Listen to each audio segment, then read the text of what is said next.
کیا آپ جانتے ہیں کہ ایسی کون سی ٹرین ہے جو کہ بیل گاڑی کی رفتار سے بھی کم رفتار پر چلتی ہے؟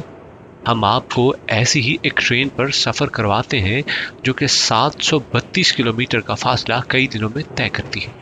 یہ ٹرین کوئی عام ٹرین نہیں بلکہ پاکستان سے ایران کے درمیان چلنے والی فریٹ ٹرین ہے۔ اس کی رفتار ایک بیل گاڑی کے چلنے سے بھی کم ہے۔ اس کو ایک ایسے صحرا سے گزرنا پڑتا ہے جہاں ریلوے ٹریک زیادہ ریت ہونے کی وجہ سے نظر نہیں آتا، جس سے گاڑی کو آگے چلنے میں مشکل پیش آتی ہے۔ ٹرین کے ڈرائیور محمد اسحاق کا کہنا ہے کہ کوئٹہ سے لے کر تافتان تک مزدور ٹریک سے ریت ہٹاتے رہتے ہیں اور یوں ٹرین آگے بڑھتی ہے۔